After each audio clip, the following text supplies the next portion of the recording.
वेळ किती झाला? हा हा हा 4 वाजले लक्षातच नाही माझ्या.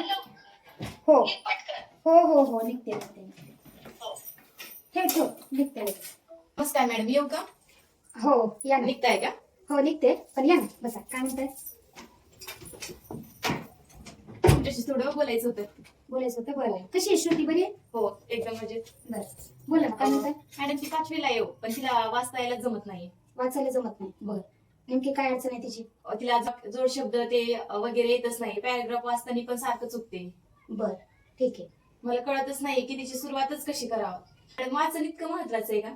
हो वाचन खूप महत्वाचं आहे. कारण आता बघा, जर मुलांना वाचताच नाही आलं तर मग त्यांना इतिहास, भूगोल, गणित हे कसं कळेल? त्यांना गणिताचे प्रश्न आधी वाचावे लागतात आणि मग ते सोडवावे लागतात. मग त्यांना जर वाचन जमलंच नाही तर मग कसं सोडवणार ते? त्यामुळे त्यांना वाचन येणं खूप गरजेचं आहे. आणि तुम्हाला एक सांगू, 3री ते 8वी पर्यंतचा वाचनाचा हा गोल्डन पिरियड असतो. या पिरियडमध्ये मुलांचं वाचन परफेक्ट करून घेणं हे खूप गरजेचं. मॅडम RS एज्युकेशनची कोणती ऑनलाईन बॅच वगैरे कोर्स आहे का? हो आहे ना.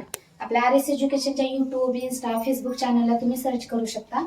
आपली वाचन कोर्सची बॅच आहे. आणि सगळ्यात महत्त्वाचं, एक बॅच आता नवीन चालू होती. जानेवारीमध्ये एक बॅच चालू होणार आहे. त्यामुळे त्या RS एज्युकेशनच्या वाचन कोर्सला तुम्ही ऍडमिशन नक्की घेऊ शकता. त्यामध्ये 3 महिन्यामध्ये तुमच्या मुलीचं वाचन हे नक्की सुधारणार आहे. थँक्यू मॅडम माहिती सांगितल्याबद्दल. तुमच्यामुळे मला कळलं की वाचन किती महत्वाचं आहे. मी करते तिचं ऍडमिशन RS कोचिंग क्लासेसला. आई आई आई